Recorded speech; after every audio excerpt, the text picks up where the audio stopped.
예수께서 대답하여 가라사대 이 물을 먹는 자마다 다시 목마르려니와 내가 주는 물을 먹는 자는 영원히 목마르지 아니하리니 나의 주는 물은 그 속에서 영생하도록 솟아나는 샘물이 되리라. 할렐루야. 주님 감사합니다. 이 땅의 물이 아니라 영생하도록 솟아나는 물, 오직 예수 그리스도를 통해서만이 마실 수 있는 그 물을 사모하여 우리가 이 자리에 모였습니다. 오늘도 기대합니다. 주님께서 제 사랑하는 성을 통하여 증가하는 말씀을 통하여 주님과 생명의 교제를 나누기를 원합니다. 주님과의 생명의 교제 가운데로 들어가기를 원합니다. 할렐루야. 주의 성령께서 이 자리에 운영하시고 주님께서 이 자리에 친히 주의 사랑하는 자녀에게 말씀하여 주실 줄로 믿습니다. 모든 영광과 찬양을 주님께 올려드리오며 살아계신 예수님의 이름으로 기도드리옵나이다. 아멘.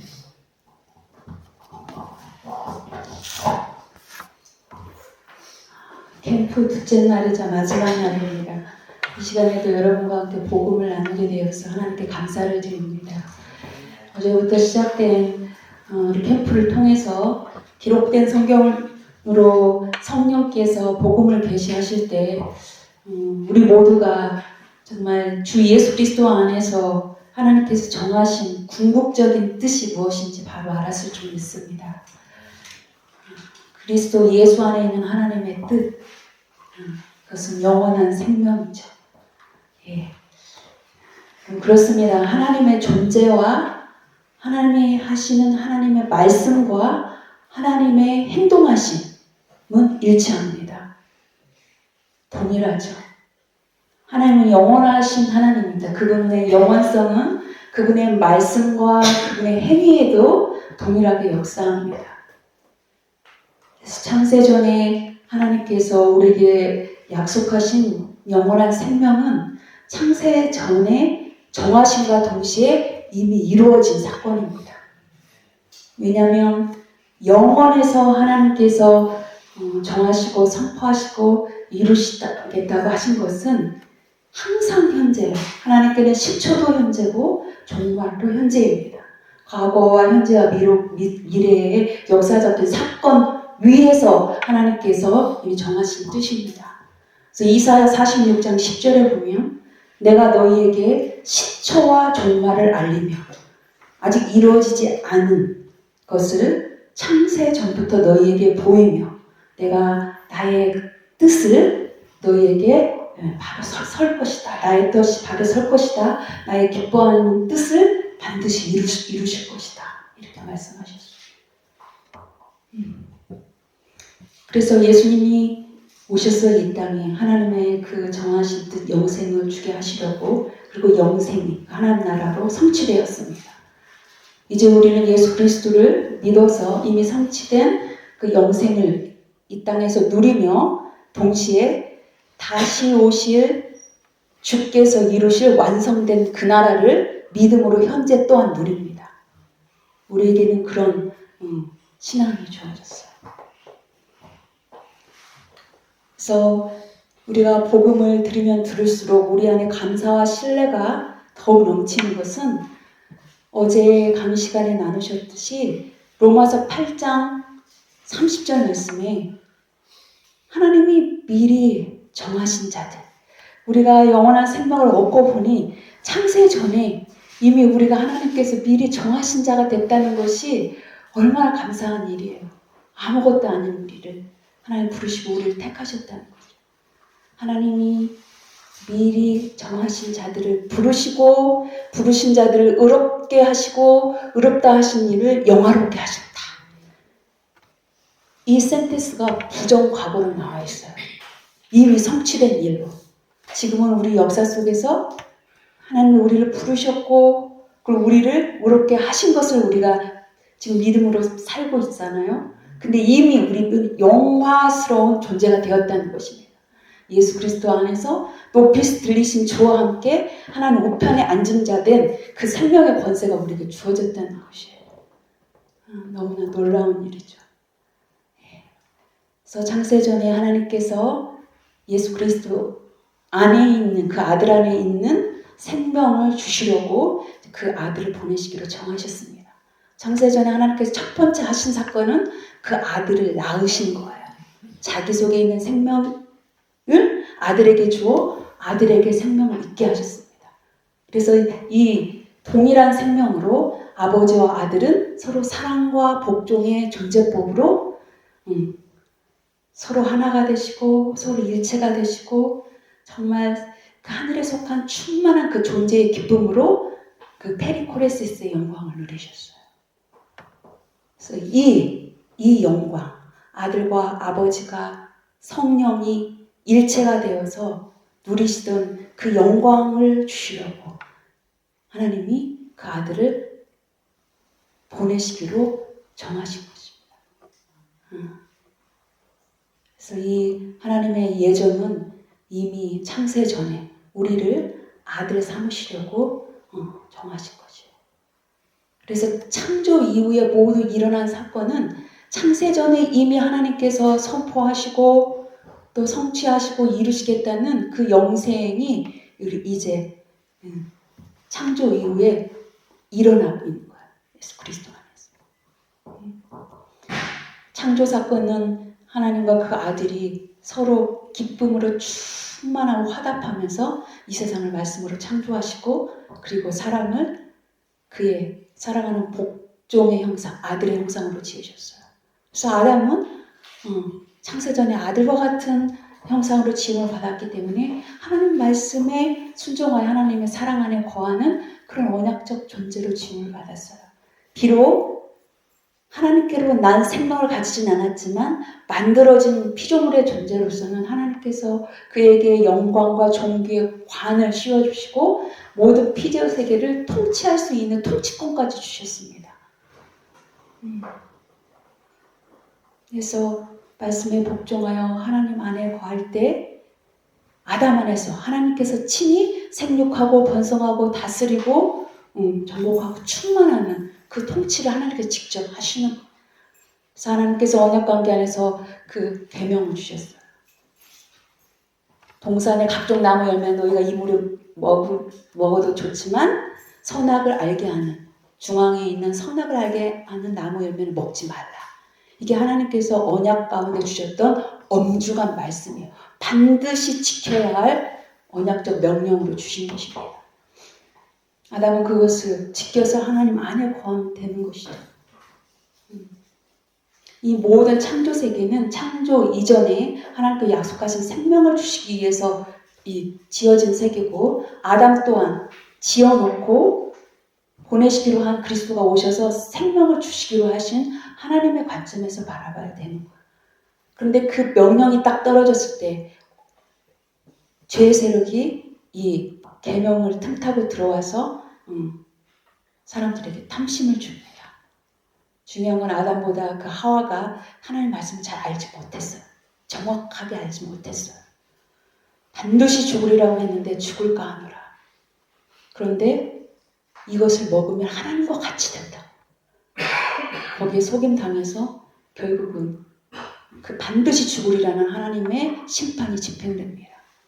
죽는다는 것은 하나님의 품속에 있던 자가 하나님 품속에서 떨어져 나가는 영광을 얻을 기회로부터 떨어져 나가서 하나님과 완전히 분리된 거예요.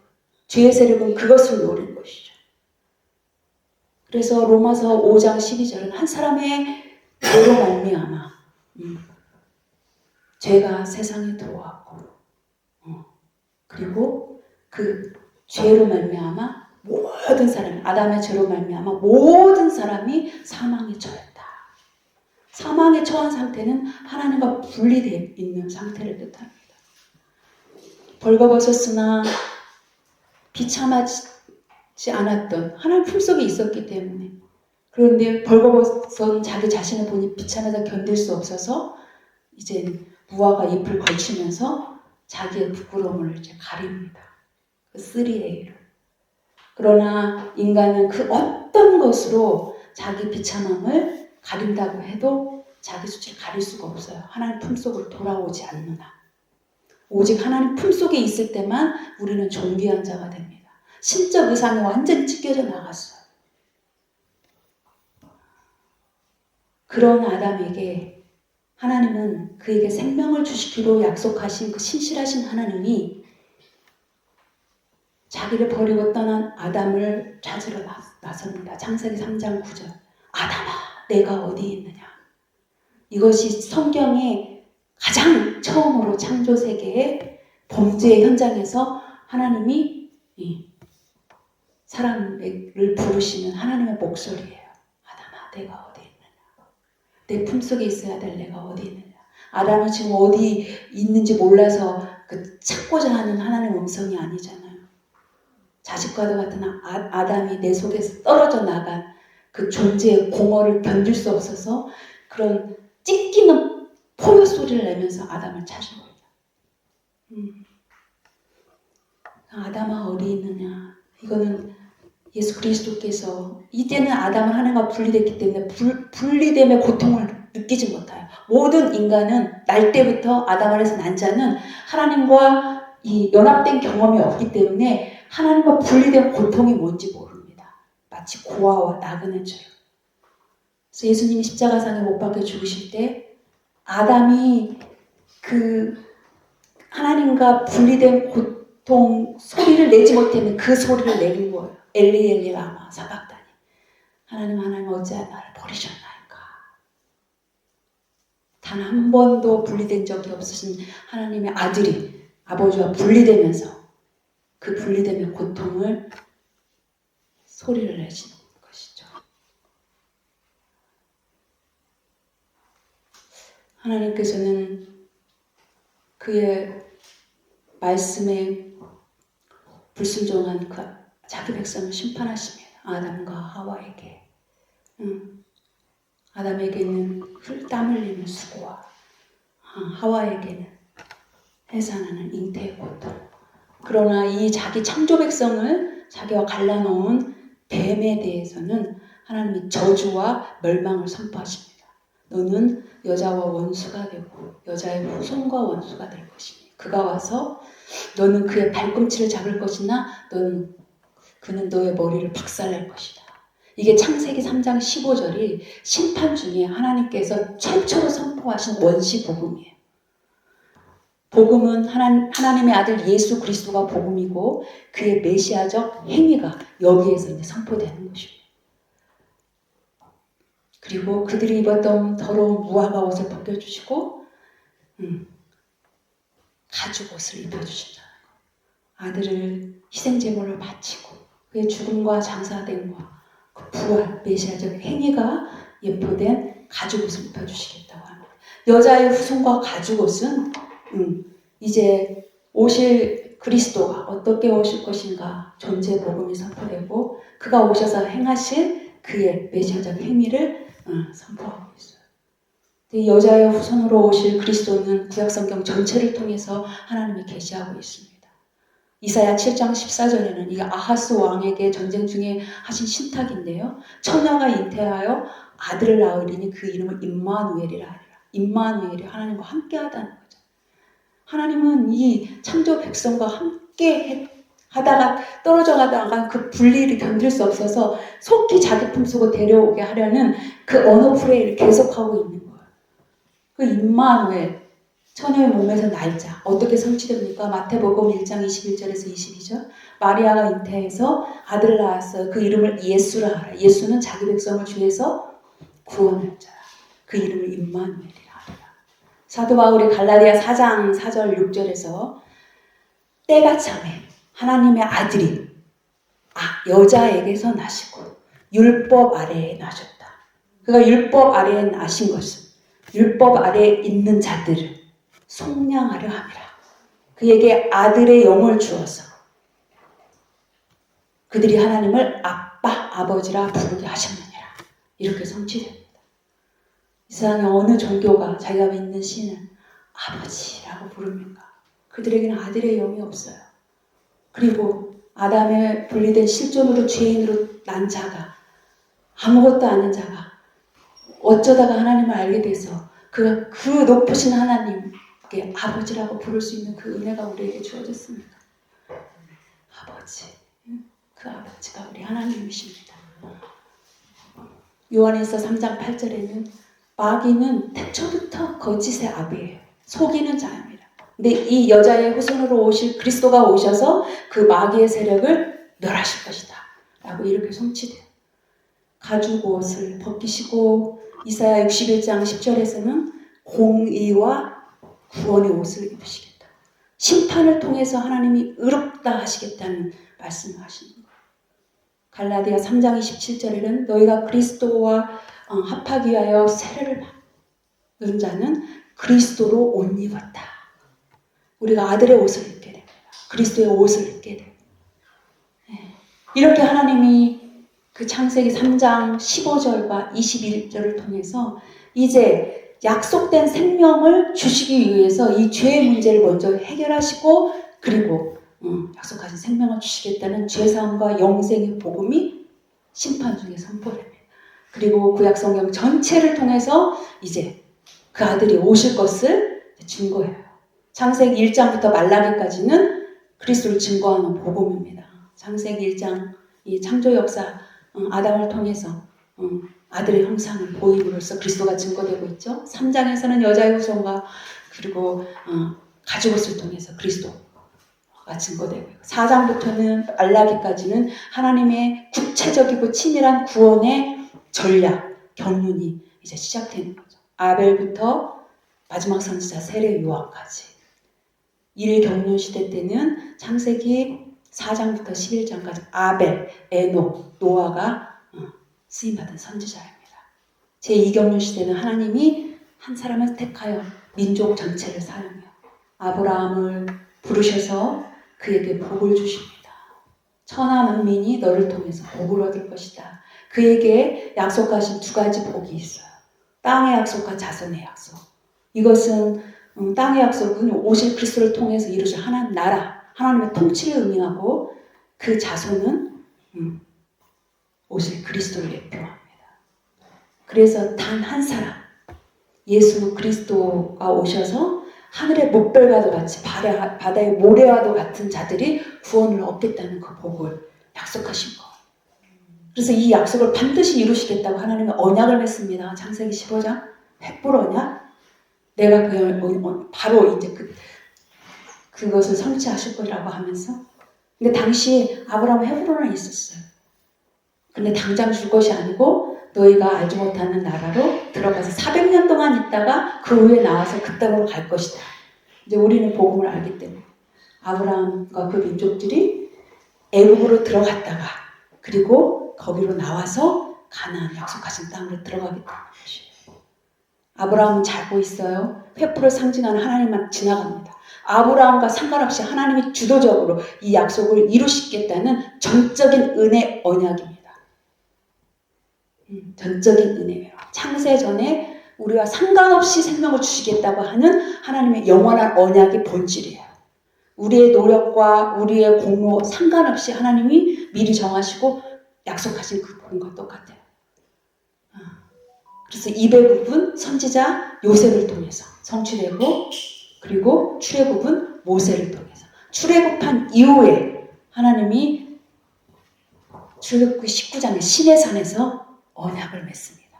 구원받은 그 백성을 자기 백성 삼으시려고 언약을 맺는 거예요. 언약을 맺은 다음에 십계명과 토라와 율법을 주시면서 너희가 내 계명에 쉐마하면 듣고 지켜서 언약 안에 거하면 나는 너희 하나님이 되고 너희는 내 백성이 될 것이다 라고 이 언약 관계를 딱 놓습니다. 언약 안에 거할 때 너는 눈에 넣어도 아프지 않는 내 백성 특별한 보아 세구라의 영광을 줍니다. 그리고 많은 이방 민족을 하나님께로 인도할 제사장 나라 여기에 선교 대과업 명령이 여기에서도 하나님이 선포되고 있어요. 그리고 내가 네 속에서 나의 거룩함을 드러내겠다. 거룩한 백성. 그러나 이 언약은 바로 깨져요. 암송아지 사건으로 인해서. 이 언약은 계속 갱신됩니다.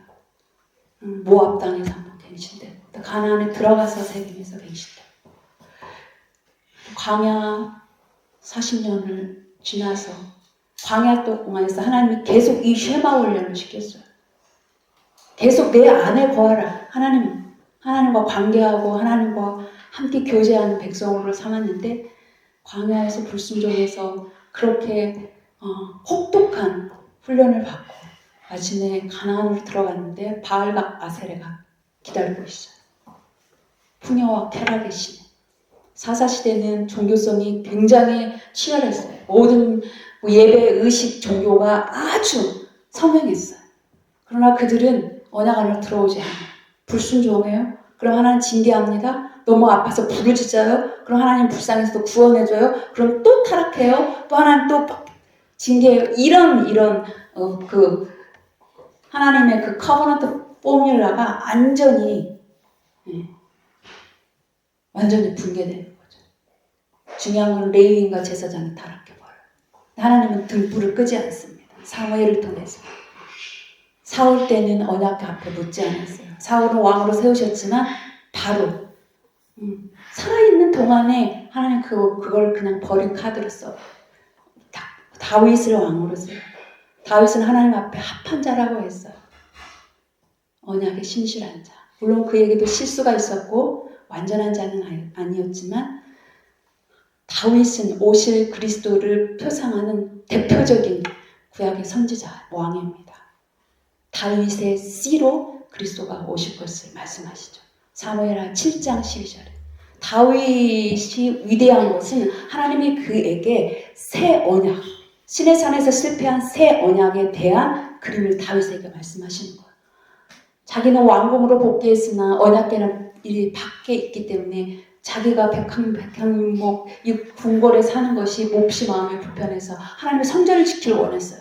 근데 하나님 그거 허락하시지 않았어요. 네가 내 집을 지어줄 것이 아니라 내가 너의 집을 지어줄 것이다.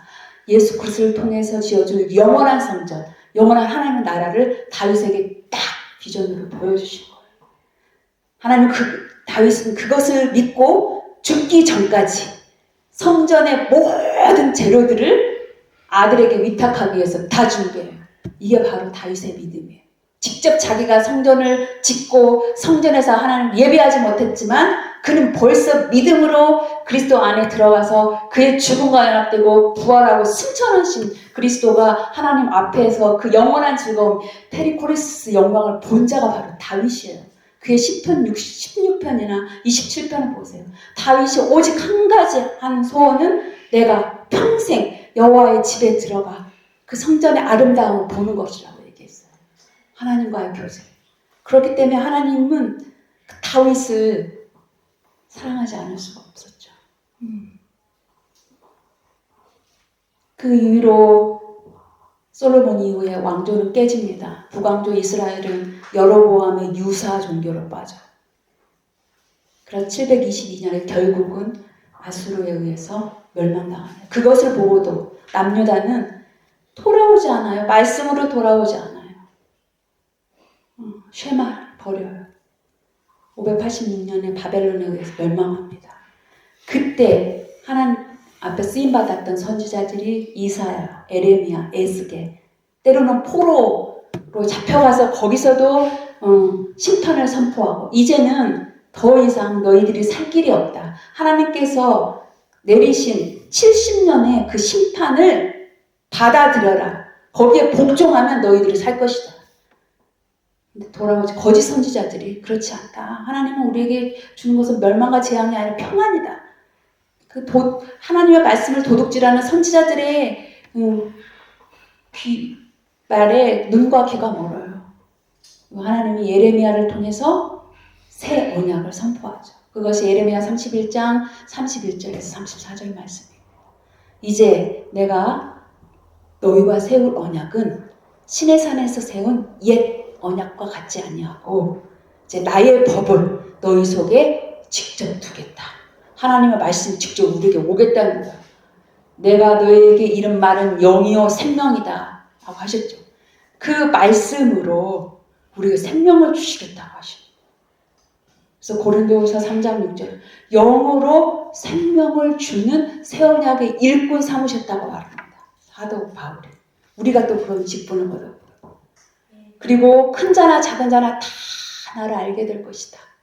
하나님을 안다는 것이 무엇입니까? 영원한 생명이잖아요. 하나님 안에 거하고 아들 안에 거하는 하나님과 사귐 가운데 있는 직접 교제. 내가 너희들을 직접 만나겠다. 그래서 이 영생의 교제에 걸림돌이 된 너희 죄를 내가 다 사하고 기억하지도 않겠다. 이 세 가지 내용이 새 언약의 내용이에요. 새 언약의 내용은 구약 에레미야 31장 31절 34절만 선포되고 있고 신약성경 히브리서도 물론 인용하고 있지만 예수님은 이 말씀을 인용하지 않았어요. 그리고 예수님이 이제 6월절 식사를 하시면서 십자가 못 박히시기 전에 제자들에게 성찬을 하시면서 누가복음 22장 20절에 이것은 내가 너희를 위하여 붓는 새 언약의 피다. 이렇게 말씀하셨어요. 그래서 이 구약 시대는 세례 요한을 통해서는 끝이 납니다. 율법과 선지자의 끝은 세례 요한이에요. 그것을 완성한 자는 예수 그리스도입니다. 그래서 이제 예수님이 이제 오셔서 많은 자들이 하나님 나라로 침입해서 들어간다. 이제 구약의 모든 선지자들이 비록 오실 그리스도를 직접 보지 못했지만 그들의 믿음은 지금 이 시대에 이미 복음이 완성됐음에도 불구하고 언약 밖에 있는 자들에 비하면 그저 관념적으로 믿는 사람들에 비하면 얼마나 위대한지 모르겠어요. 요한복음 5장 39절에 유대인들에게 너희가 영생을 얻으려고 부지런히 이 구약 성경을 파고 연구하고 또 살피고 그런데 이 성경이 내게 대하여서 증거하는 것인데 너희가 내게로 나오지 않았다. 얘기하고 있어요. 선지자들 통해서 그 아들에 관하여 하나님께서 미리 약속하신 로마서 1장 2절에 구약 성경을 관통하고 있는 복음. 어제 여러분들이 구약의 대장정을 함께 오신 겁니다. 그래서 베드로전서 1장 10절, 11절, 12절 말씀.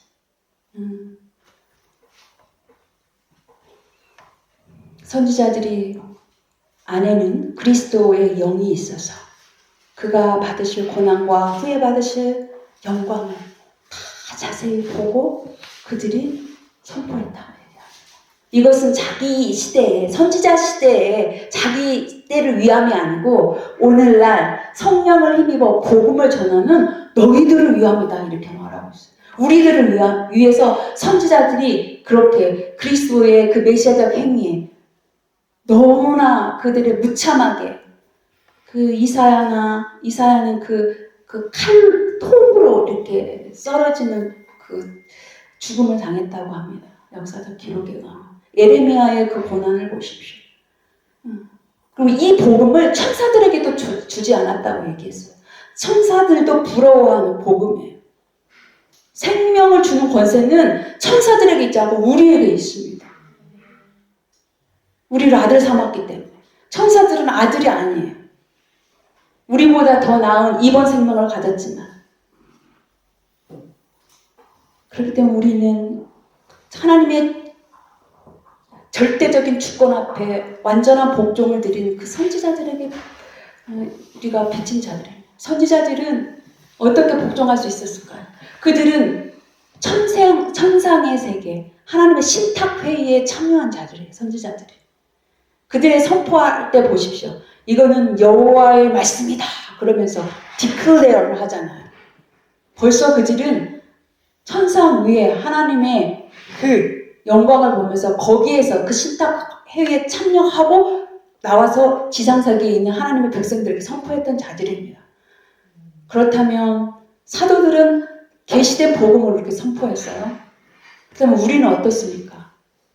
심지어 구약의 선지자들도 신탁회의에 참여하여 그 심판의 복음, 오실 그리스도를 그렇게 명확하게 증거했는데 이미 생명이 우리가 주어졌고 하나님의 그 지성소로 나아갈 휘장이 찢게 됐음에도 불구하고 그리로 나가지 않고 하나님과의 직접적인 사귐과 교제 없이 복음을 전한다? 주의 일을 한다? 헛된 것이죠. 속이는 것이죠. 불가능한 일을 하는 것이죠.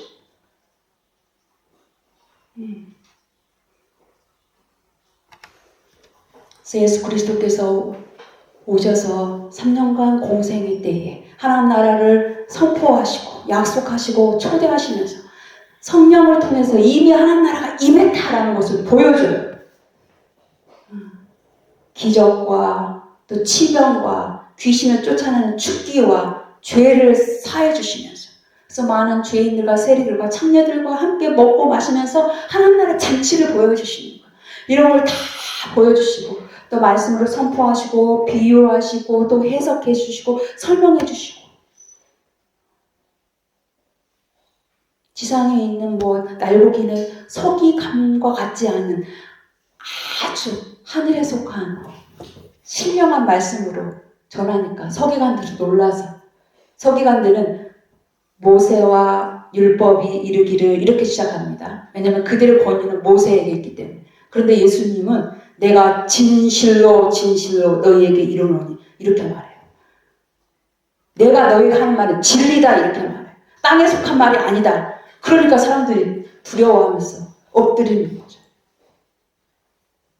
내가 진리요 생명이요 이런 말을 할 때 나 외에는 아버지께로 갈 자가 없다. 누가 이런 말을 할 수 있겠습니까? 그러시면서 이제 보여주시고 선포하시고 약속하신 그 하나님 나라로 들어갈 때가 됩니다. 십자가에 죽고 부활하심으로써 하나님 나라로 들어가면 문을 활짝 여시는 것입니다.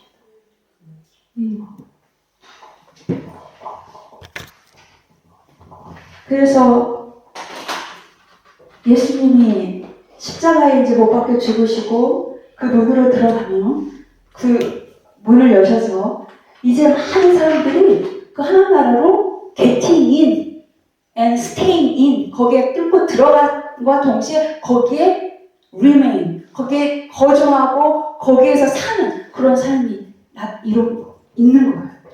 실제가 된 거예요. 그래서 예수님이 십자가 못 박혀 죽으심으로 마태복음 27장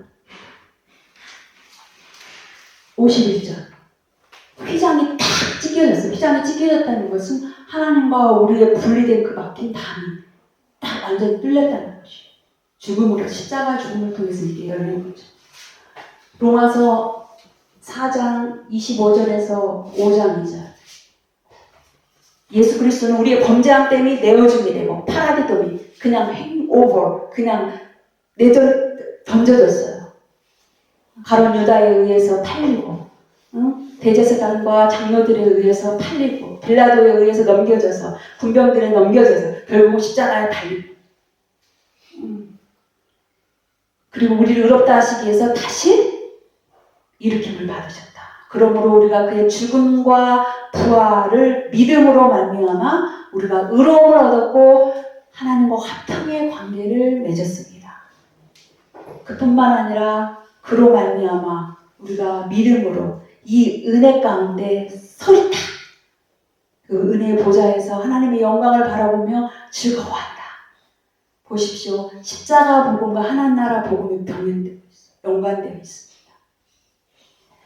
베드로전서 3장 18절 죄가 없으신 그리스도께서 의로우신 그리스도께서 불의한 우리를 위해서 대신 죽으신 것은 우리를 아버지께로 인도하려 함이라. 이렇게 말씀하고 있어요. 그래서 여러분 이제 사도들은 예수 그리스도께서 이제 부활하시고 승천하시면서 성령을 보내시면서 제자들과 사도들이 이제 보냄을 받을 때 그들은 십자가 복음과 하나님 나라를 동시에 선포했습니다. 십자가를 통해서 하나님 나라로 들어가는 복음을 선포했고 사도 바울은 하나님 나라 복음을 전하면서 또 십자가 복음을 얘기했어요. 왜냐하면 십자가 복음 없이 십자가 없이 하나님 나라를 들어갈 수 없거든요. 또 하나님 나라를 누리려면 십자가 복음을 알아야 됩니다. 그래서 복음과 생명은 유기적으로 연결되어 있어요. 복음은 도구적인 진리이지만 생명으로 나아가는 유일한 진리입니다.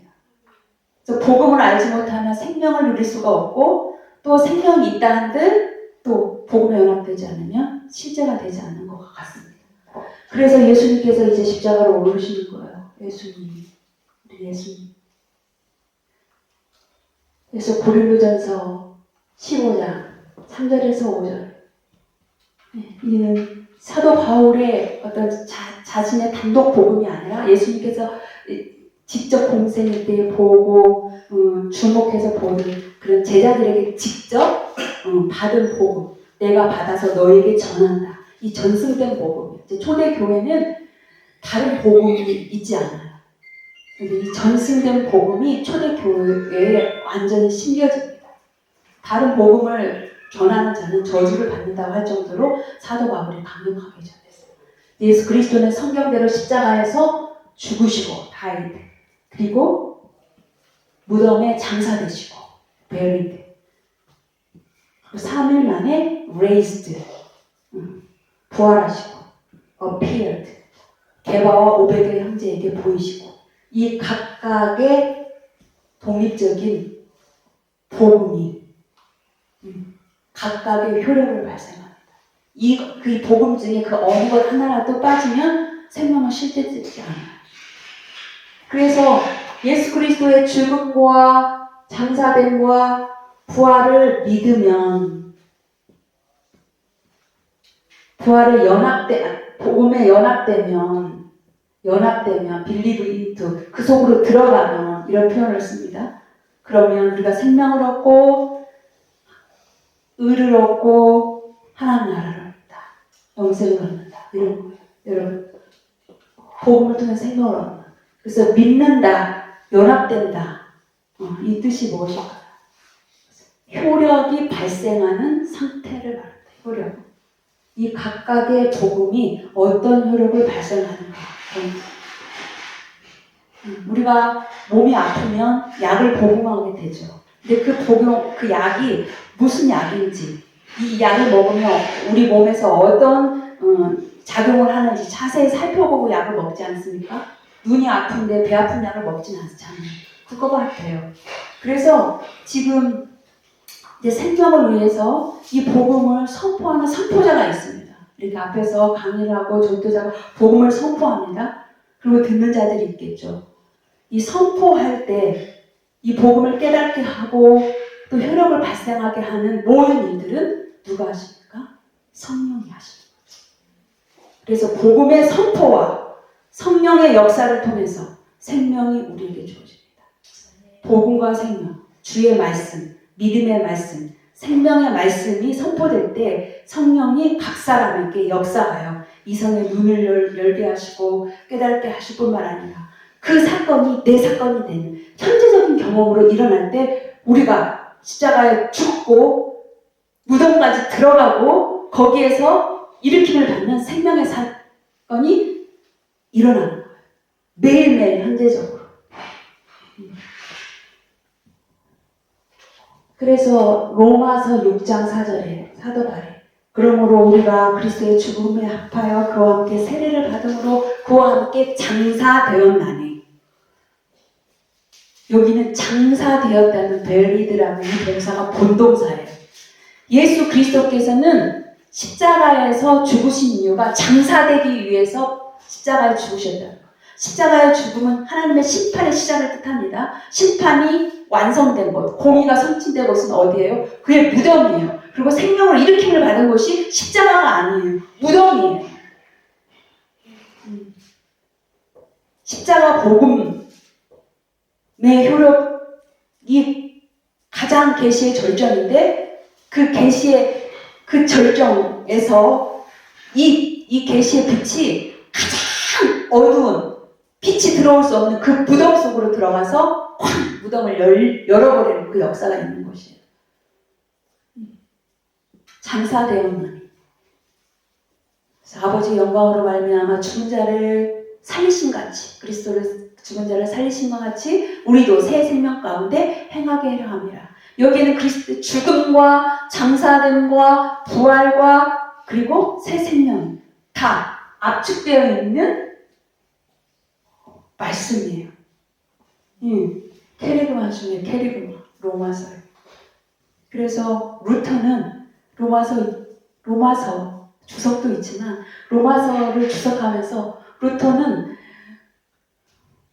너무 경지에 올랐어요. 그래가지고 로마서를 뭐라고 하는지 아세요? 이 책은 It's my wife.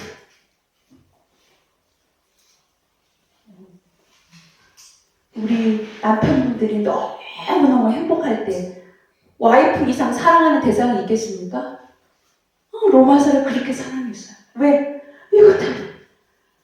바울이 쓴 로마서에는 복음이 너무 구체적으로 선명하고 시스테미컬하게 밝게 드러나 있기 때문에, 그렇기 때문에 이 루터가 아니라 뚜껑이 열린 것 같아요. 그런 표현을 쓴 것 같아요. 이 복음입니다.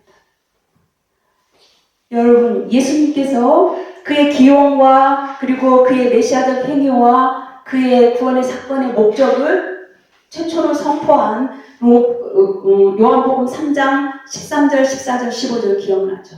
하늘로부터 내려온 자, 인자 외에는 하늘로 올라간 자가 없다. 모세가 광야에서 뱀을 든 것 같이 인자도 들려야 하리라. 이 들려야 하는 그 사건이 지금 여기서 이제 성취되고 있는 것입니다. 십자가에서. 요한복음 12장 32절에 예수 그리스도만 십자가에 죽으신 것이 아니라 아담 이후에 난 모든 죽은 자를 그리로 이끌겠다는 복음이 성취되는 것이에요. 그래서 예수님께서 십자가의 죽으심으로 인해서 우리에게 어떤 효력이 발생했는가, 어떤 은혜가 주어졌는가, 그거는 우리가 알고 있는 복음이지만 계속해서 우리가 살펴보고 또 경험해야 되는 일상의 복음이에요. 그래서 십자가 복음을 이해하려면 여러분, 죄에 대한 바른 이해가 우리에게 필요합니다. 십자가의 복음에서 나타난 세 방면에 가장 강력한 효력이 있는데 그게 바로 우리의 죄의 문제가 해결됩니다. 우리에게 저질러진 죄의 문제를 보혈로 죄사함을 주시면서 해결하고, 그리고 근본적으로 죄가 그치는 능력, 옛사람이 십자가에 예수 그리스도와 함께 못 박힘으로써 우리 죄의 몸이 불구가 되고 죄의 세력이 힘을 잃는 그것이 성취돼요. 그뿐만 아니라 옛사람의 본성이 육신, 자기 주장 의지로 선한 일을 해서 하나님과 같이 되려는 그것이 십자가에 못 박혔다. 이 심판이 동시다발적으로 이루어진 사건이 십자가예요. 근데 십자가 복음을, 그 은혜를 우리가 이해하려면 죄에 대한 바른 이해가 필요한데, 여러분, 죄는 보이지 않는 영역에 실제하는 세력이에요. 영적인 존재예요.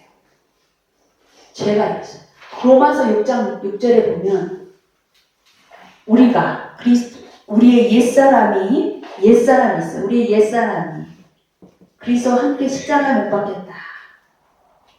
그리하여 우리 죄의 몸, 사도 바울은 우리 몸을 죄의 몸이라고 하고 죽을 몸이라고 하기도 합니다. 이 몸의 구원은 언제 일어나요? 주님 다시 오실 때, 부활할 때 이 몸은 그때 구원을 받습니다. 이때 우리 옛사람 예수 그리스도와 함께 십자가에 못 박힐 때 우리 죄의 몸은 장애 판정을 받고 이 죄의 세력은 세력을 잃는다. 죄로부터 우리가 이제 해방을 된다. 이렇게 해요. 죄와 옛사람과 죄의 몸을 딱 드러냅니다. 그래서 여러분, 우리의 죄는, 행위로 드러나는 죄는 어떻게 지어지는가 하면 죄의 유통 경로가 있어요. 우리가 초등학문 시절 때는 이 죄의 문제에 대해서 우리가 어떻게 학습하고 어떻게 가르치고 전했냐면, 저만 그랬던 게 아니라 여러분도 그랬을 것 같습니다. 그 죄를 항상 설명할 때 우리는 날 때부터 죄인이야. 그렇기 때문에 어쩔 수 없어. 죄인이기 때문에 그냥 계속 나쁜 짓을 하고 죄된 일을, 악행을 할 수밖에 없는 존재야. 그냥 소망 없이 그렇게 얘기를 하는 거예요. 때로는 그림을 그립니다. 나무를 하나 그려요. 그리고 이 나무가 이렇게 열매를 딱 열려요. 이렇게 저절로 마치 열매가 이렇게 달리는 것처럼. 사과나무가 있으면 사과나무가 때가 되면 저절로 사과가 열매가 열리는 것처럼. 그런데 실제적으로 농사를 지어보면 알아요. 그냥 무슨 심었다고 해서 그것이 자라고 그냥 저절로 그 열매 맺고 풍성하게 자라지 않습니다. 자원이 필요해요. 땅을 파서 기름진 그런 진료들을 거기다가 이렇게 거름들을 주고, 그리고 외부로부터 오는 자원이 있어야 돼. 햇빛이 있어야 되죠. 바람이 있어야 되죠. 그렇게 해서 이 열매들을 맺는다는 거예요. 그럼 죄의 문제도 마찬가지. 죄인이라고 해서 그냥 죄를 그냥 저질러주는 게 아니에요. 죄인 스스로가 그냥 못된 짓을 하는 게 아니라는 것입니다. 그래서 사도 바울은 이걸 얘기해요. 이 보이지 않는 영역이지만 실제하고 있는 죄의 세력이 우리의 옛사람, 하나님과 분리된 우리 옛사람을 지배합니다. 지배해서 우리 죄 몸에 마음과 생각과 우리의 그 지체들, 행위로 모든 죄들을 양산해낸다는 거죠. 이게 바로 죄의 유통 과정이에요. 사도 바울은 이 저질러진 죄, 이 죄는 단수, 씬, 그냥 하마르티아, 당시에는 초대교 때 이거 하마르티아라고 했어요. 씬과 신스가 막 구분이 안 되니까. 이 하마르티아가 옛사람을 지배해서 많은 신스, 수많은 보이지 않는 음란과 이런 부정함, 이런 거를 보이지 않는 내적인 죄잖아요. 마음과 생각에서 저질러진, 그리고 겉으로 저질러진 이 포악적인 행위들, 이런 거 다 드러나. 여기 또 하나 그 사도 바울은 분리해요. 파라바시스. 법이 딱 주어졌는데 이것을 범해. 이걸 범법, 파라바시스라고 하고 그 외에 저질러진 모든 범죄 행위를 파라바토마. 저와 여러분의 모든 죄들은 그냥 저질러진 모든 파라바토마의 죄들이죠. 이 모든 이 죄들을 이제 십자가에서 처리해요. 예수 그리스도께서 십자가에 못 박혀 죽으실 때 흘리신 보혈의 은혜는 우리 저질러진 죄들을 용서하시고 깨끗게 하시는 능력이 있습니다. 그리고 우리 안에 있는 부정성을 벗겨버리고 새롭게 하시는 그런 능력이 있고 우리가 하늘 성소로 들어가게 하시는 그런 은혜를 주시죠. 그래서 이 죄들이 로마서 6장은 이미 구원받은 로마 교회에 보낸 서신이에요. 생명이 있는 자들. 그런데 생명으로 잘 살지 못하니까 정확하게 사도 바울이 이 복음을 다시 한번 설명을 하면서 예수 그리스도께서 십자가 못 박혀 죽으실 때 어떤 일이 일어났는가 이걸 얘기해요.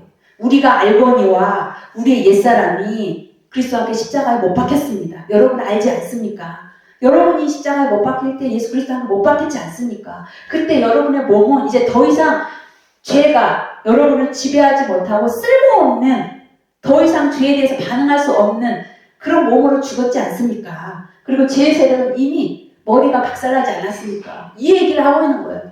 창세기 3장 15절 여자의 후손이 와서 너희 수뇌부를 강타하겠다. 물론 죄의 세력은 죽지 않습니다. 마지막 때에 멸망할 것은 사망의 세력, 재림시에 제 힘을 잃었어요. 그죠? 어쨌든 예수님이 흘리신 보혈로 이 죄들을 여러분 우리가 구원받은 백성이 생명으로 사는 사람들이 이런 행위적인 죄들에 노출되면 우리 영혼의 상태는 어떻습니까? 답답해요. 공고해요. 누가 관계가 어그러지고 행위적인 죄를 저지르는데 아무렇지도 않고 죄의식도 없다. 이건 문제가 있는 거죠. 근데 하나님의 사람들은 죄의 문제가 걸려 있으면 이걸 해결이 안 됐을 때는 답답해요. 그 영혼의 죄책감이 눌려요. 그리고 영혼이 오염되어 있어요. 이것을 방치하지 마라. 이것을 해결할 때는 죄를 자백해라. 너가 지은 죄를 자백해라. 요한일서 1장 9절에는 너희가 너희 죄를 자백하면 하나님은 미쁘시고 의로우셔서 너희 죄를 깨끗게 하실 것이요 너희 죄를 용서하실 것이다. 이 보혈의 능력은 우리 죄들, 행위적인 죄들을 용서하시는 죄사함의 능력이 있고 깨끗게 하시는 정결함의 은혜 두 가지 능력을 발생해요. 죄사함과 깨끗함.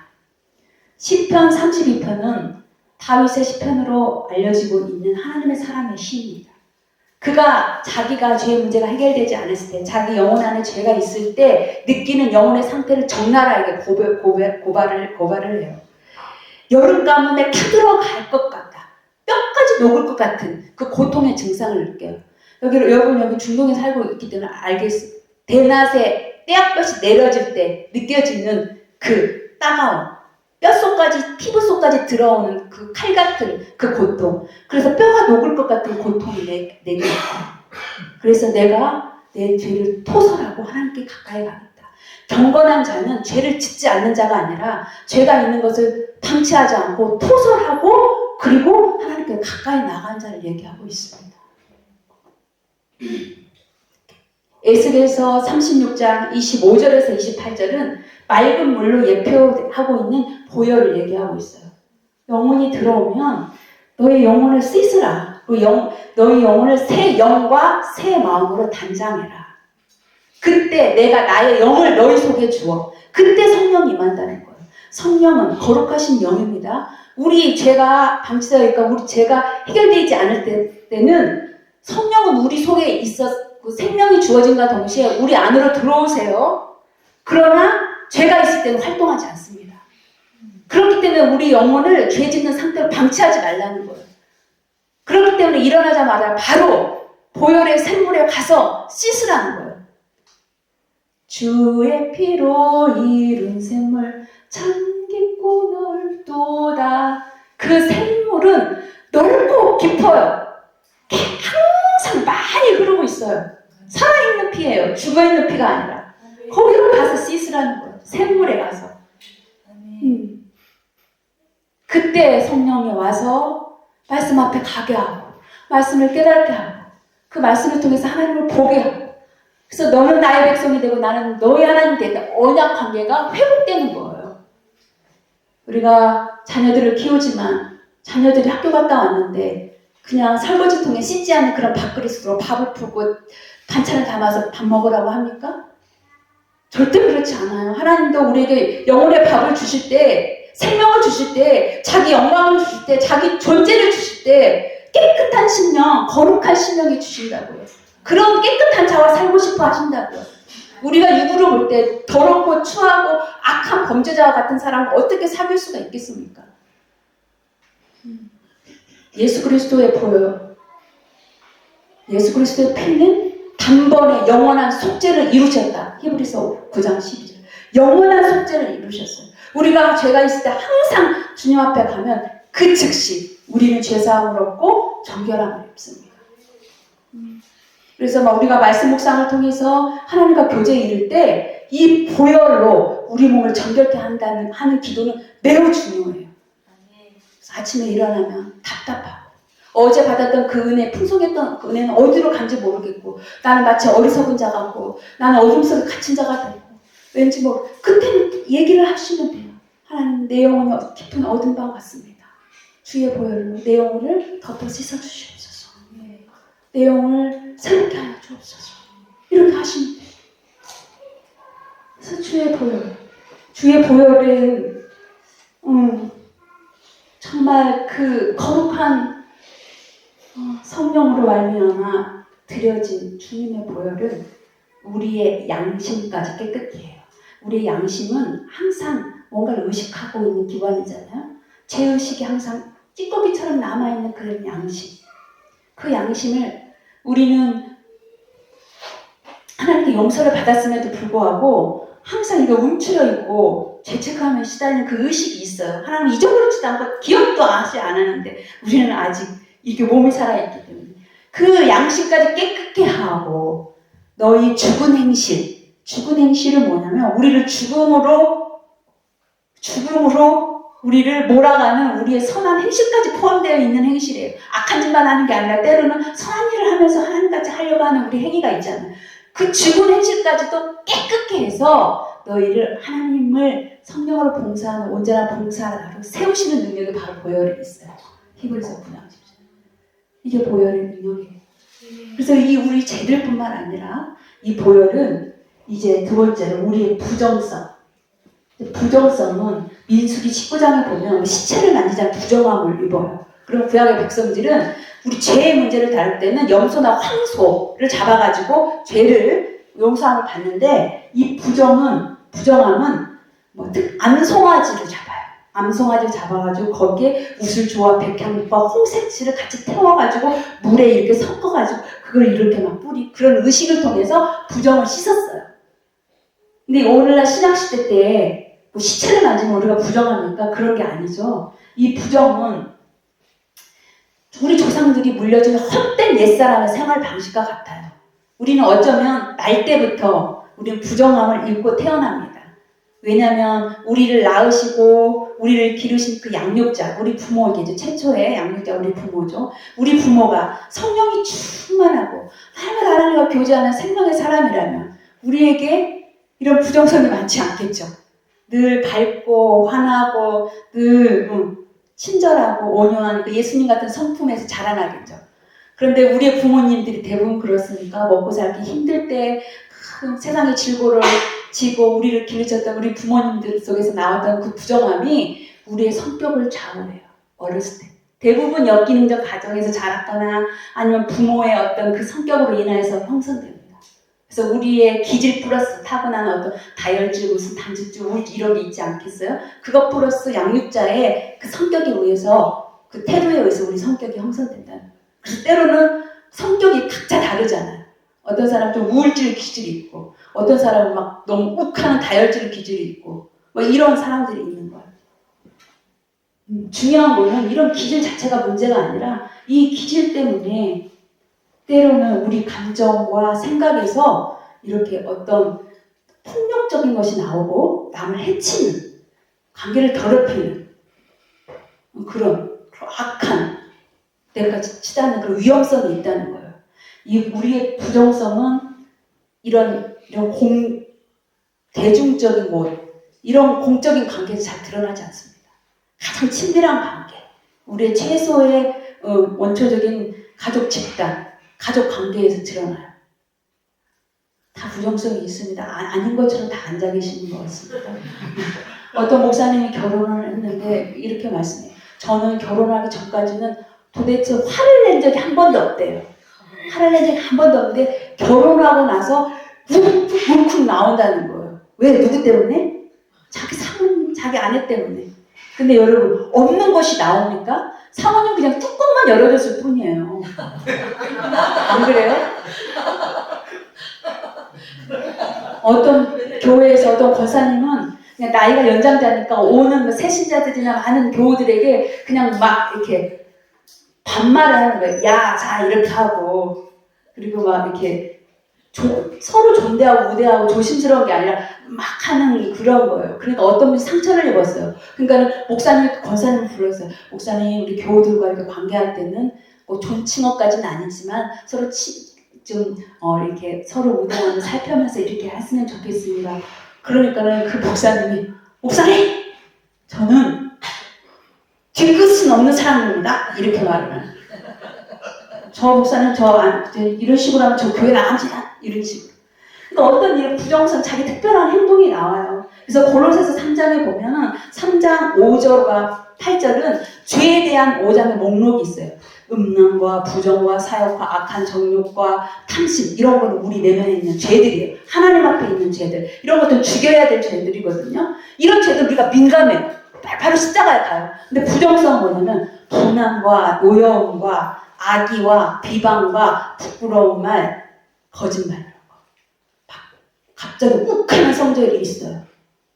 그리고 어떤 사람은 그냥 악의적이야. 모든 그런 말들을 들으면 삐딱하게 받아들이고 판단하고 정죄하고 이런 사람들이 있어요. 완벽주의자 좀 그런 성격이 있죠. 그리고 어떤 사람들은 갑자기 자기 그런 감정이 폭발하면 부끄러운 말은 뭐냐 막 욕설을 해대면서 술 취한 사람처럼 막 짓거리는 거예요. 그리고 수시로 거짓말하고 이런 부정성들이 온다는 거예요. 이런 것들을 벗어버려라. 벗는다는 것은 보혈로 씻어라 이런 뜻이에요. 그리고 거룩하고 새로 지으심을 받은 사람같이 새 옷을 입어라 이거예요. 벗어야 될 명목인 것입니다. 여러분 이 부정성은 교회 안에 모든 공동체를 파괴해요. 그냥 좋은 게 좋은 것이라고 넘고 그리고 예수 믿어도 성격은 절대 안 바뀌어. 이 부정성 때문에 교회 안 다니겠다고 하는 사람들이 많아요. 해결하지 않는 거. 그럼 예수 그리스도의 그 십자가에 죽으시기까지 한 능력이 우리 부정성 안에 해결하지 못한다는 그런 종교를 추락하고 말아요. 부정성을 우리가 방치한 죄지 그리스도의 보혈이 능력이 없는 게 아니라는 것이에요. 그래서 매튜 헬레라는 신학자가 죄에 대한 민감하게 하나님께 엎드리고 회개하는 것은 어찌 보면은 그 반쪽짜리 회개다. 이 관계성상에서 다 파괴하는 이 부정성을 해결하지 못해서 하나님의 영광의 눈을 범하고 머리 대신 그리스도의 지체들을 찌르고 괴롭히고 이런 죄가 더 크다고 얘기했어요. 히브리서 10장 29절에 예수 그리스도의 죽음을 업신여기고 거룩하신 언약의 피를 부정한 피로 여기고 성령을 능욕한 자는 용서받을 길이 없다. 이렇게 말하고 있습니다. 엄중합니다. 이 부정성. 우리 가족 안에서 숨어있는 부정성으로 인하여는 괴로워하는 자녀들, 남편과 아내와의 관계, 이거 해결하셔야 돼요.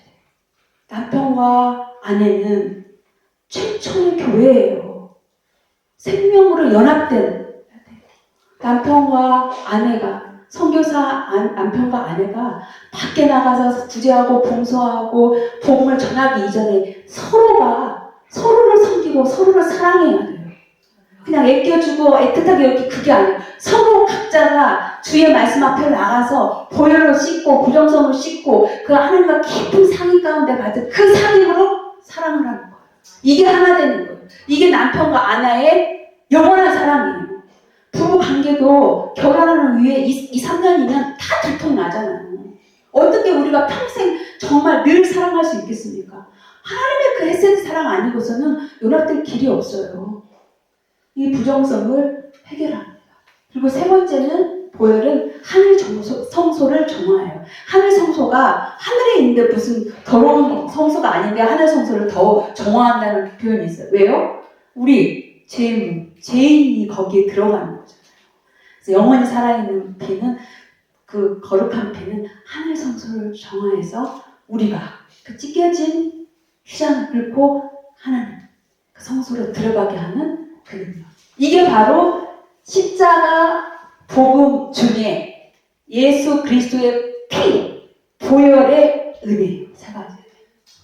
죄 짓고 회개하고 행위적인 죄만 이렇게 회개했다가는 이거는 다른 종교에도 있어요. 죄 씻는 거. 그죠? 강에서 씻고 뭐에서 씻고 이런 거 있지 않습니까? 근데 우리 종교는 행위적인 죄를 씻는 게 아니라 존재를 다룹니다. 우리의 옛사람이 십자가와 함께 그리스도와 함께 십자가에 못 박혔다. 우리 옛사람의 죽음을 선포해요. 그러므로 죄가 그치는 능력이 있습니다. 우리의 옛사람이 십자가에 못 박혀 죽을 때 죄의 세력은 파워리스, 무력화가 되고 우리 죄의 몸은 죽었다. 죽었다라는 표현이 헬라어로 스네스코인데 여기서는 카타르게오, 기능이 상실되었다. inactive, disable, 장애 판정받았다. 라는 표현을 쓰고 있어요. 아무 쓸모없는 팔다리가 되었다라는 거예요. 뭐에 대해서? 죄에 대해서. 이제 죄가 우리 옛사람 십자가에 못 박으니까 우리는 죽었어요. 그러니까 누구를, 어떤 걸 상대해요? 지배하려고? 우리 몸을 상대해요. 우리 몸을 눈으로 죄짓게 하고 손으로 죄짓게 하고 이렇게 한단 말이에요. 그런 죄짓는 그 너희 지체가 불구자가 되었어 라고 딱 선포하는 거예요. 로마서 6장 6절에. 이 죄의 세력은 powerless, disarmed. 군인인데 총이 없어. 아무 쓸데가 없죠. 나이가 한 120살 먹은 노인. 힘이 하나도 없어. 그런데도 죄의 세력은 속이고 유혹해요. 그게 무기예요. 속지 말라는 거예요. 그래서 로마서 6장 6절은 우리가 이 죄의 몸이 불구가 됨으로 인해서 죄에 대해서 해방된다라고 얘기해서 우리가 죄의 몸에 불구가 되면 쓸모없네. 뭐 쓸모자격 없잖아요. 이게 이 팔 잘려있고 눈이 잘려있고 다 파여있는데 그렇게 될 때 우리 몸이 죄에게 이용당하지 않는다는 것이에요. 그래서 베드로전서 4장 1절에서 4절은 예수 그리스도가 육체의 고난을 받았어요. 우리도 그와 함께 마음으로 갑옷을 입었어요. 그래서 우리가 이제는 남은 육체를 죄의 정욕이 내주지 않고 하나님의 뜻에 따라 행한다. 옛사람의 행위로 사는 습관은 이제 끝났다 그래요. 음란과 향락과 방탕함과 술취함과 이런 무법한 우상숭배, 옛사람 생각 다 끝났다. 그리고 이 방탕의 쓰나미처럼 몰려오는 죄의 정념으로부터 이제 더 이상 반응하지 않는다. 왜? 다 잘렸기 때문에. 그래서 사람들이 볼 때 너무 이상히 여김받는다. 십자가에 예수 그리스도 앞에 십자가에 못 박은 자는 나는 볼 수 없어. 하나님 기뻐하신 것을 볼 수 없어. 갈 수 없어. 말하지 않아. 남을 판단하지 않아. 수군거리지 않아. 응? TV 드라마를 보면서 그것 때문에 홀리지 않아. 그것을 크락 삼자. 우리가 죄를 죄를 지으면 잠깐의 쾌락이 주어져요. 히브리서 11장 25절. 죄에는 낙이 있어요. 낙. 즐거움이 있다고 그랬어요. 결국 그것은 파멸로 가죠. 우리가 어떠한 이 세상의 쾌락, 그 TV에서 나오는 그 희죽거리는 예능, 쓸데없는 예능, 그거의 영혼을 30분만 거기다가 담금질을 해보세요. 우리 영혼이 어떻게 추락하는지. 엄청 더러워져요. 하나님 일을 한다고 하면서 어떤 드라마나 영화에 푹 빠져 있을 때 금방 그런 짓을 하지 않는다라는 거예요. 그러니까 사람들이 와서 보고 꼭 그렇게 해야 돼? 꼭 그렇게 살아야 돼? 교회에서 오면은 생명으로 교제하지 않고 말씀으로 나누는 것보다 어디 가서 무엇을 샀네, 거기 가면 그것을 구할 수 있는 어떤 정보교환, 애매성과 호기심과 쓸데없는 잡담 얘기들을 하는 게 구역 모임, 무슨 순모임 그런 식으로 돼요. 현대 지금 교회가 그러고 있어요.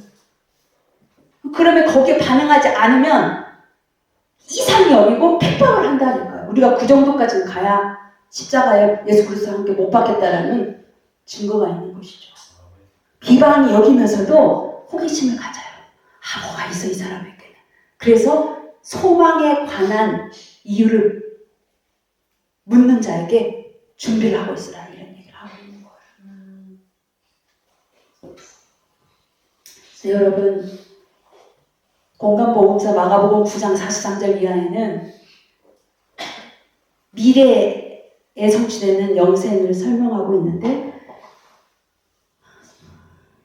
마가복음에서는 너희 두 눈이 죄를 범하거든 그 눈을 뽑아버려라. 장애인으로 영생에 들어가는 것이 낫다.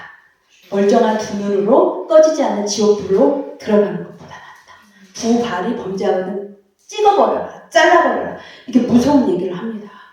그만큼 우리가 지금 현재 우리에게 주어진 영생을 위해서 얼마나 치열하게 투혼해야 되는지 피 흘리기까지 죽기까지 싸워야 되는 믿음의 선한 싸움, 영생을 지키기 위해서 이 얘기를 하고 있는 것이에요.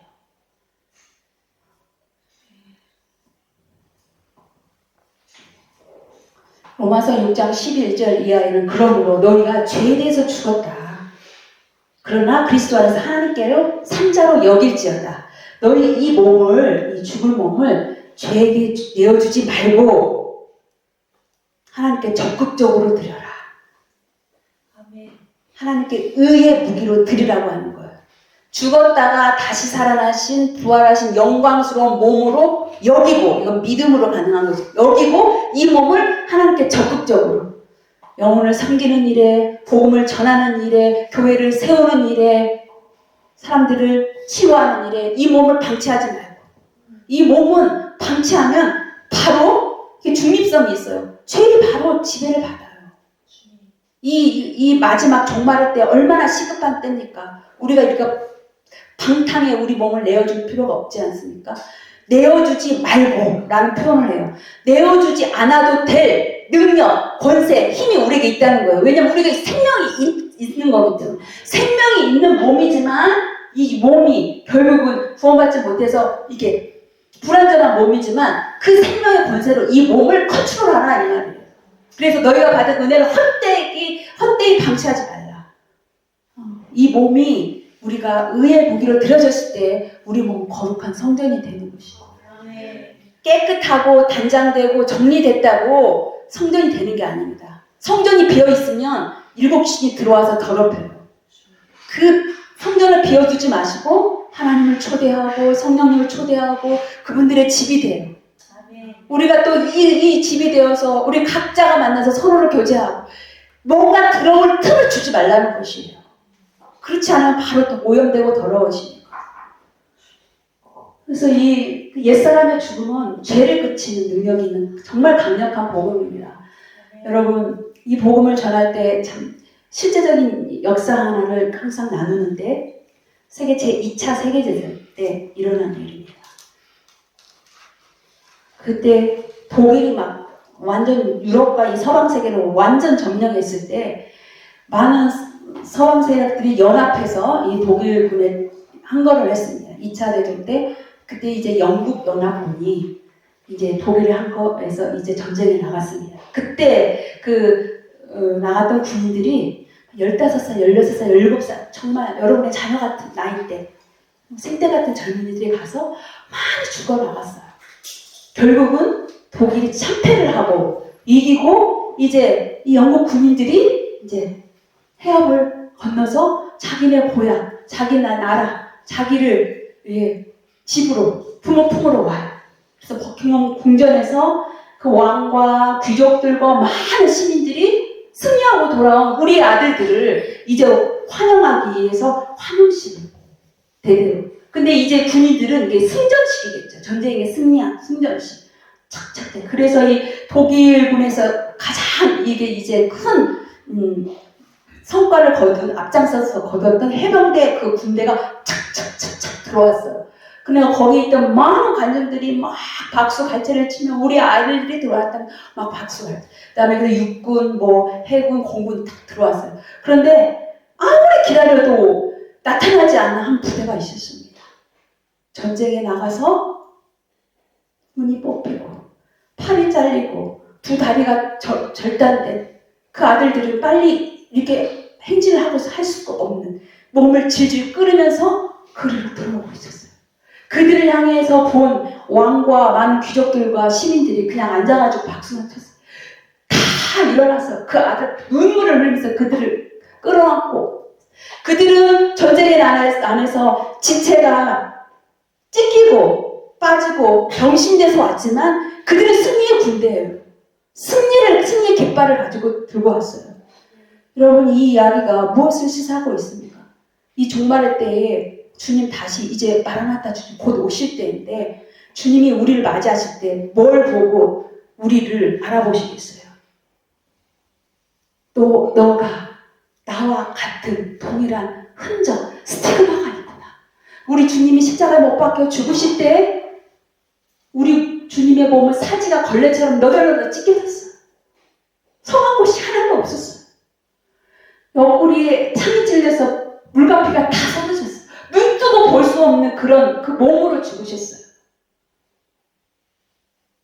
그 주님이 우리를 보고 우리의 죄와 싸우다가 눈이 뽑히고 팔이 잘리고 다리가 절단난 우리 몸을 보고 주님의 형상으로 보면서 벌떡 끌어안으시고 그런데 주님이 보실 때 럭셔리한 옷을 거치고 멀쩡한 한 군데도 다친 곳이 없는 성한 몸으로 오면 우리 주님이 알아보시겠습니까? 여러분 말로는 찬송을 하면서 주의 눈과 내 눈이 주의 코와 내 코가 주의 입이 엎드려서 연합되는 그런 찬송을 부르면서도 몸에는 흔적이 없어. 자국이 없어. 그리스도인이라는 무슨 사인을 도대체 찾아볼 수가 없을 때 얼마나 비참합니까?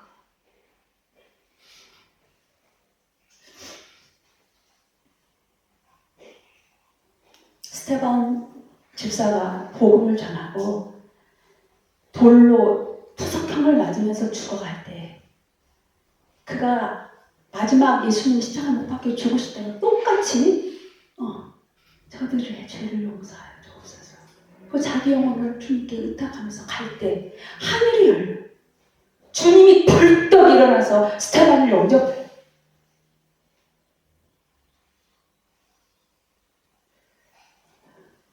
그래서 옛사람이 십자가 못 박혀 죽었다는 것은 여러분 케리그마예요. 케룩스라는 어원에서 나온 케리그마. 반드시 집행되어야 하는 왕의 명령이라는 것입니다. 우리가 어떤 사극에서 보면 또 죄인으로 유배지에 간 그런 죄인에게 왕이 하나님에서 사약을 내려가지고 이제 데려가 사형을 시키는 장면들을 볼 수 있을 거예요. 그때 그 죄인들이 그 사약을 받고 어떻게 해요? 그 왕이 있는 도성을 향하여서 절을 하고 성은이 만극하옵니다 하며 사약을 받고 죽지 않습니까? 만물에 계신 하나님이 우리에게 죽음을 명령했어요. 반드시 죽음을 명령했어요.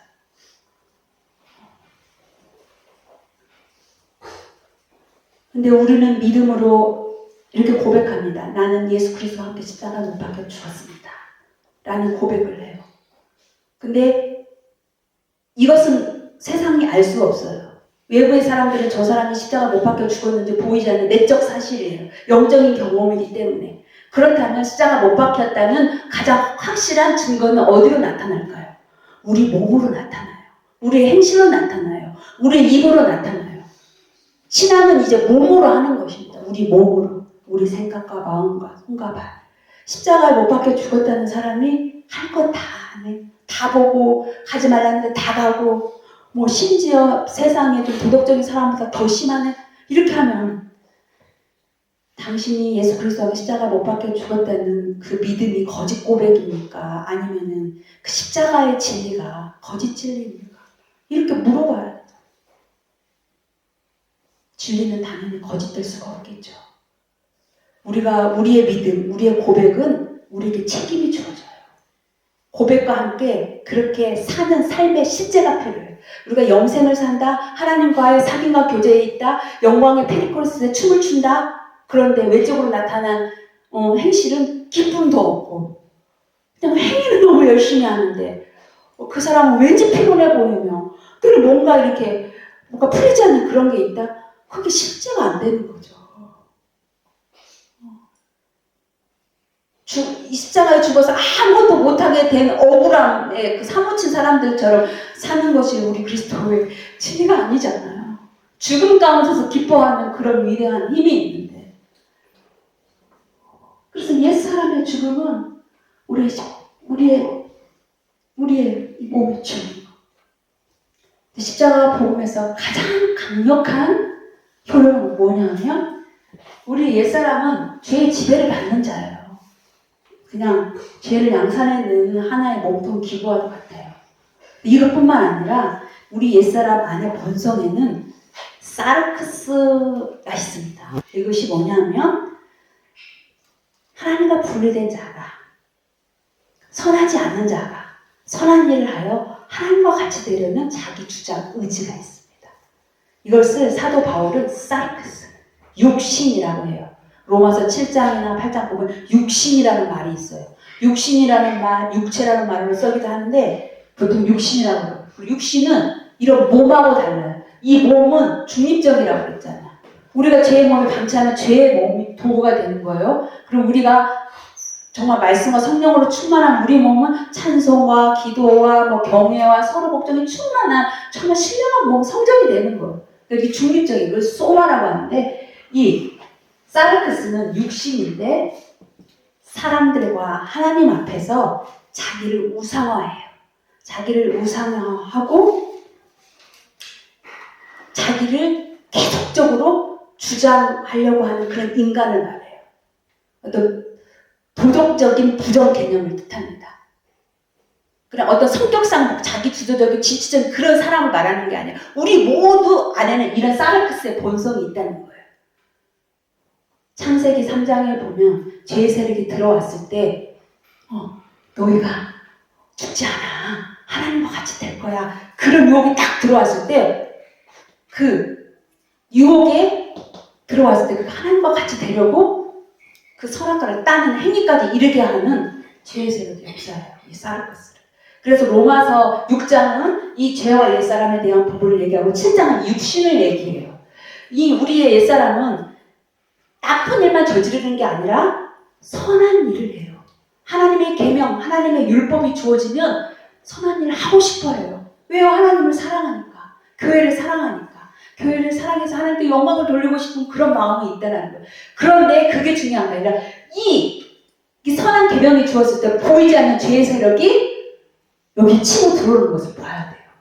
특히 선한 일을 하려고 할 때. 그래서 사도 바울은 로마서 7장 전체를 이것을 봤어요. 그래서 사도 바울은 내가 선한 일을 하는데 내 안에 사망의 세력이 활개치는 것을 보고 나는 공고한 자로다. 누가 사망의 세력에서 나를 구원할 자가 누가 너무 괴로워해 하면서 7장을 그렇게 펼친 거예요. 7장은 정말 위대한 복음입니다. 그래서 우리가 자기 주장 의지로 있을 때 로마서 7장 5절에는 우리가 그리스도의 몸으로 말미암아 너희가 율법에 대해서 죽었다 얘기해요. 우리가 십자가 못 박힐 때 너희 육신 죽었다라는 얘기예요. 그러면서 로마서 7장 8절에 계속 얘기해. 너희가 육신으로 있을 때는 죄의 세력이 이제 율법, 하나님의 세명 계명으로 말미암아 우리에게 탐심을 갖게 해서 우리를 사망으로 던진다. 이런 표현이에요.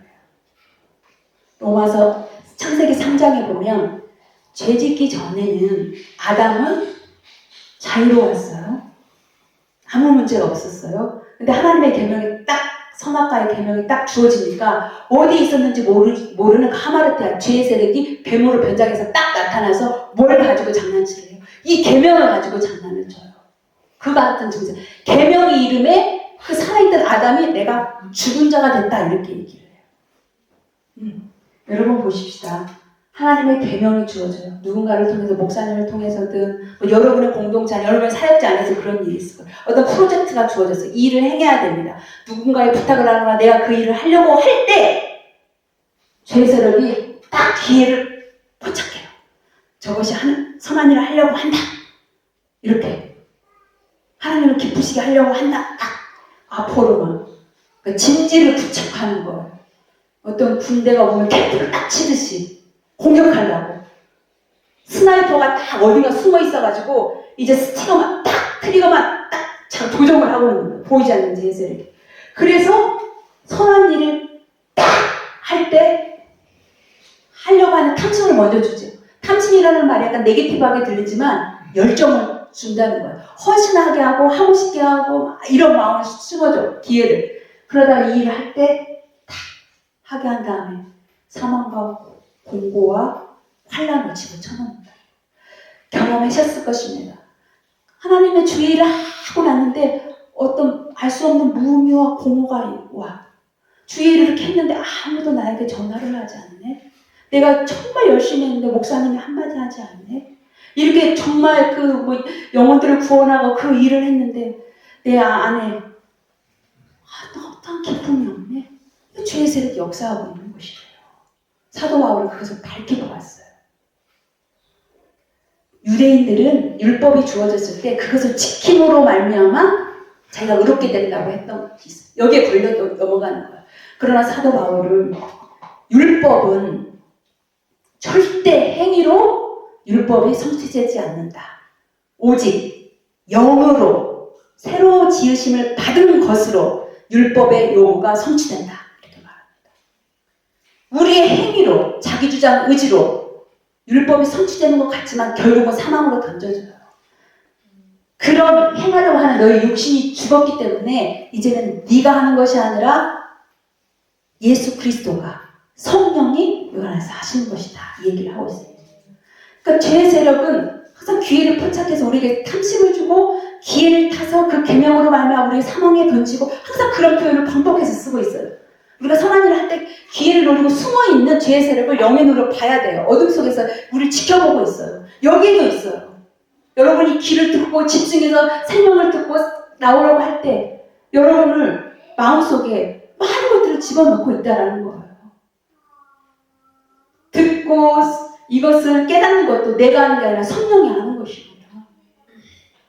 그래서 로마서 8장 4절에 보면 아까 말했던 율법은 결코 육신이 너의 주장과 행위로 이루어지지 않는다. 성령이 하신다.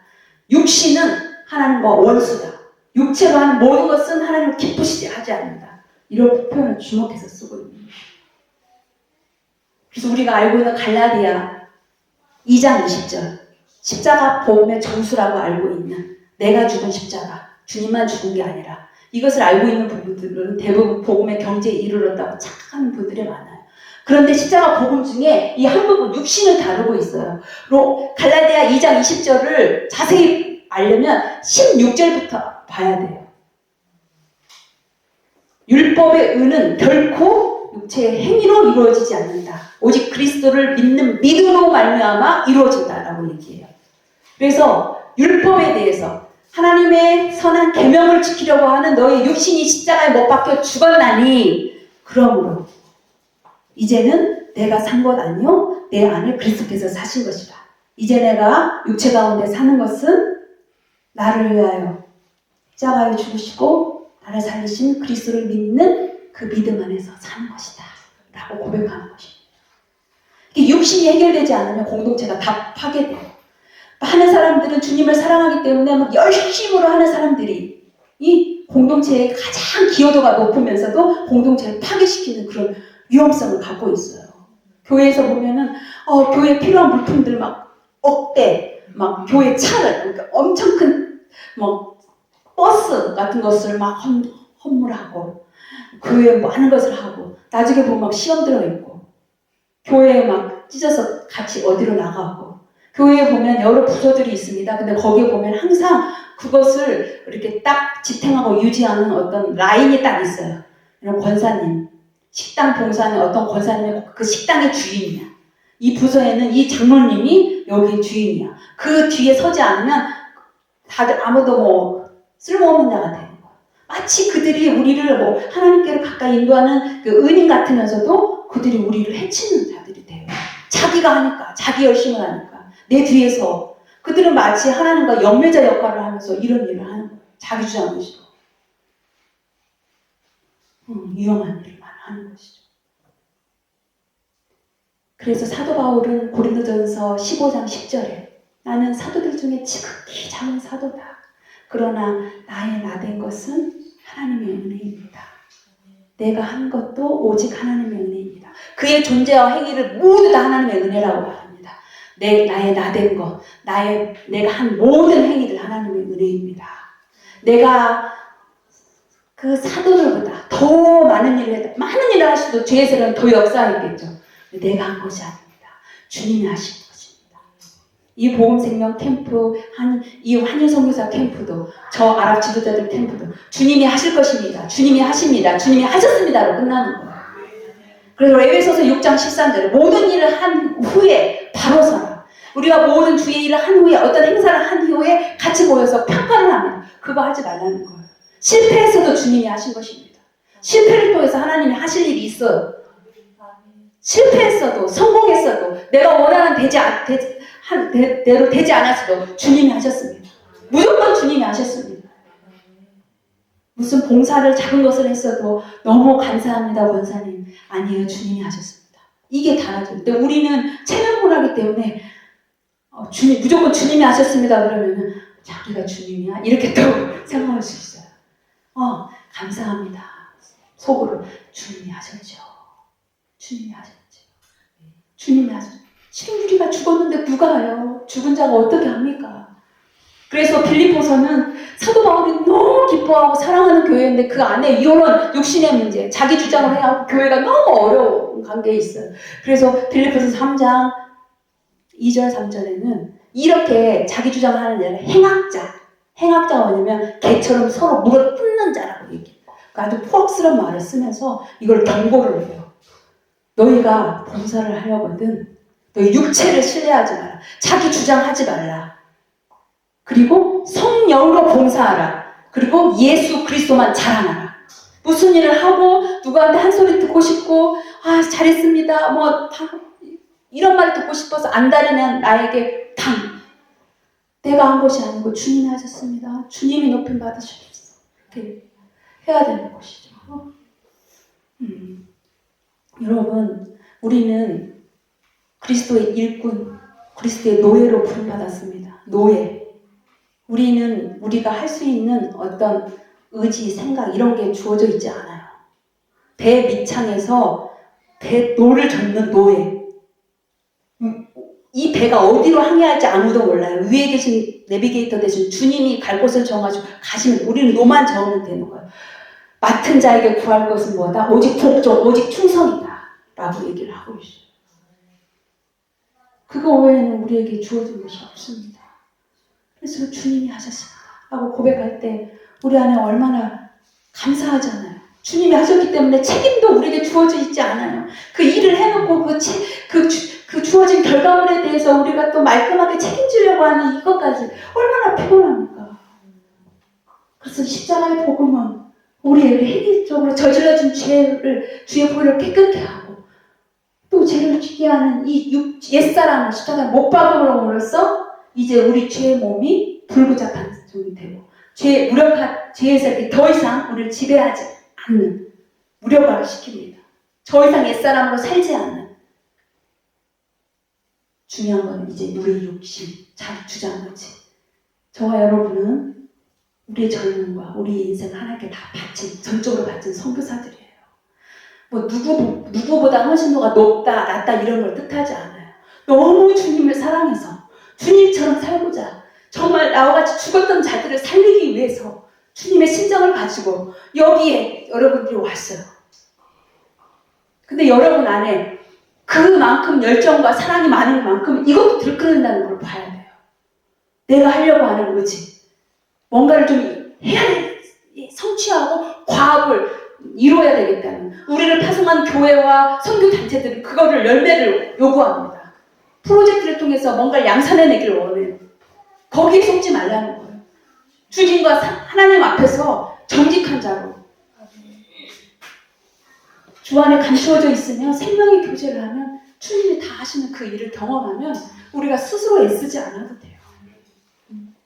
육신이 못 박힌 것을 인정하고 받아들이고 그리고 그렇게 살면 되는 것입니다. 그 십자가 복음은 아담에서 난 하나님과 분리된 우리를 하나님의 영광 가운데로 인도하기 위해서 예수 그리스도께서 자기 몸을 찢어서 열어놓으신 가장 강력한 복음입니다. 그래서 히브리서 10장 19절 이하에는 예수 그리스도의 보혈로 말미암아 우리가 저 높은 지성소로 들어갈 경력, 프리빌리지, 오토리티, 컨피던스, 확신을 갖고 있다고 그랬어요. 아무것도 아닌 자가 그 은혜의 보좌를 들어갔다 나왔다 하는 아들만이 갖고 있는 그 권세를 가지고 있어요. 예수 그리스도의 죽음과 연합된 자만이 가능한. 그래서 날마다 너희가 참마음과 온전한 믿음으로 하나님께 나아가자. 하나님께 나아가자라고 해서 예수 그리스도의 십자가에 박혀서 죽으신 이거예요. 우리의 심판이 이렇게 십자가에서 시작되고 이제 우리 죽은 자들을 하나님이 완전 무덤에 묻힙니다. 예수 그리스도와 함께. 그 3일의 무덤에서 하나님의 공의가 성취돼요. 그리고 그래서 우리에게 약속하신 창세전의 그 약속이 우리의 역사적 하이라이트인 그 예수 그리스도의 무덤에 연합된 우리에게 성취된 그런 은혜가 일어나는 것입니다. 오늘 십자가 복음 여러분과 함께 나눴습니다. 그 십자가 복음은 물론 영으로 우리가 깨달을 뿐만 아니라 영으로 경험되는 우리 현재적 사건입니다. 이 사건 또한 그리스도의 단회적인 사건이요. 날마다 우리가 말씀 앞으로 가면 이 사건이 우리에게 경험됩니다. 오늘 우리에게 주어진 본문은 그리스도를 증거하는 복음이에요. 그 복음 반드시 우리가 죄인 되었던 것을 밝히 보여줘요. 죄인이 어디에 있어야 될지를 알려줘요. 머뭇거리지 않고 십자가로 올라가라고 재촉해요. 십자가에 가서 주의 흘리신 보혈로 우리 모든 행위적인 죄들, 우리 지금 현재 일어나고 있는 우리 사역과 관계와 일상에서 있는 모든 죄들을 다 토설하고 그리고 일살에 못 박혀 죽고 그리고 정말 하나님의 위대한 가업은 선교 사명을 위해서 우리가 성령이 아닌 내 주장, 내 행동, 내 능력, 내 경험을 하려고 했던 내가 못 박히는 그 사건을 매일 경험하는 복음. 이것이 없이는 우리됨, 우리가 하는 우리의 모든 주님을 위한 섬김과 봉사 이것이 헛되다고 그랬어요. 예수 그리스도가 죽은 것이 헛되다. 헛되다. 죽은 것이 헛되다. 죽었는데 다시 살아나가지고 옛사람처럼 하려고 하는 헛되다. 헛되다. 은혜를 헛되지 않게 하는 그런 자는 항상 깨어서 일어나자마자 영혼을 단정하기 위해서 말씀 앞으로 가셔야 됩니다. 이렇게 이제 여기 요르단에서 하나님의 이런 사역들이 진행되고 있지만 우리 사역자들은 뭔가를 같이 모여서 캠프의 진행을 의논하고 편리와 여러분들의 사정을 막 서로 정보를 나누고 그렇게 하지 않습니다. 오면은 사역자들은 아침 식사하고 바로 골방 같은 그 자리에 앉아가지고 각자 오늘 새벽에 만난 주님과의 교제를 서로 나눕니다. 그리고 오늘 있을 사역을 위해서 기도합니다. 그리고 여기 내려옵니다.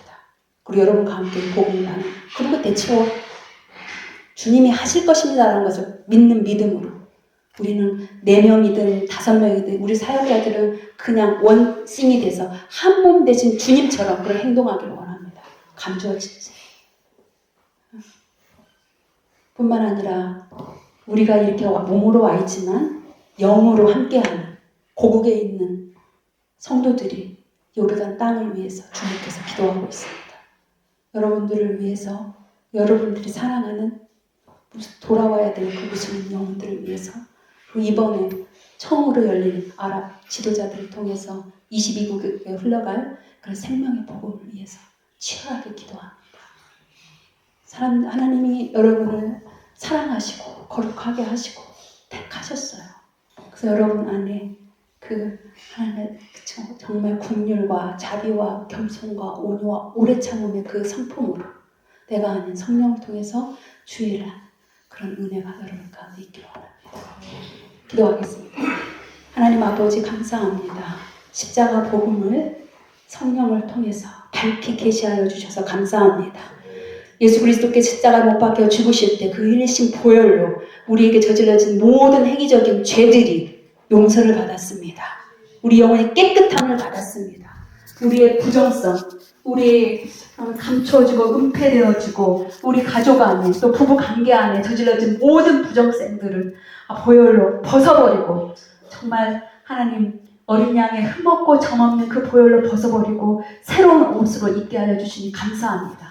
그래서 예수 그리스도의 성품으로 닮아가도록 주님 인도하여 주시옵소서. 뿐만 아니라 우리 옛사람이 십자가에 못 박혀 죽음으로 우리의 구원받은 이 죄의 몸은 불급 판정 받았습니다. 죄에 대해서 반응할 수 없습니다. 아무리 죄가 우리를 조종한다 할지라도 우리 눈과 손과 발은 오직 주를 위해서 봉사하는 의의 무기 하나님의 성전으로 드려질 것입니다. 우리의 육신 선하지 않는 우리가 선한 행실을 하여 아버지 하나님과 같이 되려는 어떤 성과를 내고 자기를 무상화하고 자기를 아버지 높이려고 하는 우리 육신이 십자가에 못 박혀 죽었습니다. 더 이상 하나님의 아버지 선한 계명을 우리가 하지 않습니다. 우리는 죽었습니다. 우리 안에 계신 주님이 하십니다.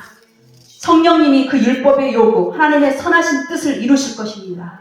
주님이 하실 것입니다. 주님이 하십니다. 주님이 하셨습니다라는 그런 믿음을 고백하게 하여 주시옵소서. 하나님 우리의 행한 것 모두 하나님의 은혜입니다. 하나님의 헤세드와 하나님의 신실하심이 아니면 우리가 여기 있을 수도 없고 우리가 하나님 앞에 설 수도 없는 자입니다.